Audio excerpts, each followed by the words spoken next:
Yes, I agree. Surrounding yourself with people who are doing better than you is good. That's how you're going to progress. That's how you're going to level up yourself. However, I think in the 21st century, this needs a caveat, a disclaimer. And that disclaimer is surround yourself with people who are doing better than you in person only, not online, not on social media. Following too many people who are doing better than you has detrimental effects to your life, or so I've experienced. So in this video, let me explain what I mean by that and the sort of conclusion that I've come up with. The simple conclusion that I've come up with is when I follow too many people similar to me on the same path as me and I see them doing much better on their Instagram pages, I feel like shit. I'll be honest, I feel like I'm behind. I feel like, damn, this guy's adding so much weight to his deadlift so quick and my deadlift is taking forever to improve. What am I doing wrong? Like, clearly he's better than me, or he's got something I don't have, and look at everyone in the comments telling him how well he's doing. Like, I'm kind of doing a bit shit. And so I say, you know what, Omar, don't compare yourself to other people. So I scroll past that post. I see another guy, roughly my age, on the same grind as me, trying to bodybuild and build muscle. And he's doing great as well. He's added weight to the bar. His technique is amazing. He's 8 weeks into a cut and he's lost 10 kilos and his cut is going perfectly fine and everything's going well. And I'm thinking, bro, why can't I stick to a deficit? Why is it so hard for me to lose a bit of weight? This guy's just done 8 solid weeks in a row and he's looking lean as fuck and I'm here, I can barely do it. And so I quickly realized trying to compare yourself, sorry, not compare yourself, trying to surround yourself by people doing much better than you online, I think has a slight detriment. And I think you need to hold off on that a little bit and really think, will following all these jacked up guys, and I keep referring this to a bodybuilding context, but you apply this information to whatever context is relevant to your life. I keep telling myself, like, will following all these jacked up guys and all these people doing really well on their bodybuilding journey actually inspire me, actually motivate me, or will it just demotivate me? And I find that it demotivates me.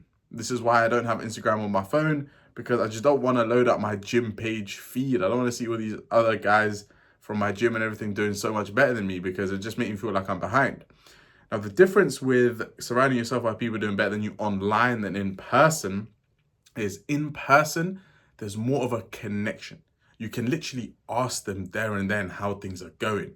They're more responsive to you. They'll tell you their stories. They'll tell you their struggles. That guy who got really lean in 8 weeks, he'll tell you that he was meant to get lean in 6, but he fucked up, so he had to extend the diet. He'll tell you that actually he was meant to do this exact diet, earlier in the year, but he flopped it so hard early in the year that he's now doing these 8 weeks now, later on in the year. All these little mini interactions that aren't there online. Online is just a highlight reel. Instagram is just a highlight reel. When you see someone doing well, you see their post, you feel a bit depressed, but then you keep scrolling. You don't really DM them and ask them, hey, how did it go? What's your experience? Can you give me any tips? And if you do, number one, good on you for reaching out. But number two, it's an Instagram DM conversation. It's not going to be that valuable. It's not going to be that rich. It's not going to be that dense. It's just going to be a little, almost like a hi and bye. You'll ask him, hey, how did you cut so well? Who would you give you some generic response? Calorie deficit, bro. And the convo's done. Whereas if you surrounded yourself with that same person who's doing really well in person and you asked them in person, hey, how did you cut so well? He'll go into more detail because it's in person. There's that connection there. There's that interpersonal relationship there that is completely missing online. And so by surrounding yourself with people who are doing better than you online, I don't think you can squeeze the benefit that you would get from people, from surrounding yourself of people who are doing better than you. In person, you can squeeze the benefit. You can learn, you can see, you can watch. They share with you. And when they do share, they share more detail and tell you more. And you can ask more questions. And it's not weird asking a bunch of questions how it is on Instagram DM, because then on Instagram DM, it just looks like an interrogation.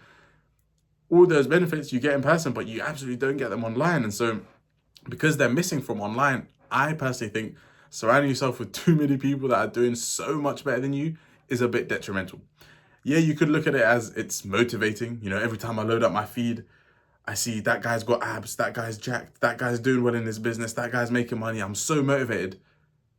But are you really? Are you? If you are, fair enough. I wish I could be you. But me personally, when I see too many other people doing so much better than me, I just think, fuck, bro, I'm slacking. clearly I'm doing something wrong, or I'm behind in life, or what's going on here. I just can't do it like these guys. Honestly, that's how my brain thinks when I see too much of it now.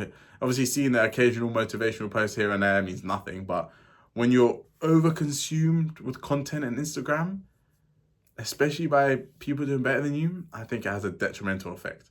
So surround yourself with people doing better than you in person as much as you can, and definitely detach yourself from people doing better than you online. This is exactly why I'm a digital minimalist, or I'm trying to become one. I'm trying to spend less time online. I'm trying to spend less time Instagram, less time on scrolling, less time looking at what other people are doing, and just focusing on my own grass, as cliche as it sounds. So that has been my advice in this video. Be careful when it comes to surrounding yourself with people who are doing better than you online.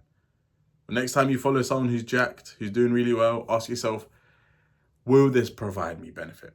Is there value here? Or am I just going to get depressed from seeing this guy's progress and comparing it to my own? Comparison is indeed the thief of joy. So don't even put yourself in situations where you can compare. What does that mean? That means don't follow those people, don't have Instagram on your phone, spend less time away from your screen. This is also the benefit of solitude. Now, my previous video talked about what solitude is and the benefits of it, and how you can quickly incorporate solitude into your life without any effort. So check out my previous video for that. And like I always say, if I'm on your screen right now, then I've kept your interest somehow. Thank you for watching. I'll catch you guys in the next one. Take care.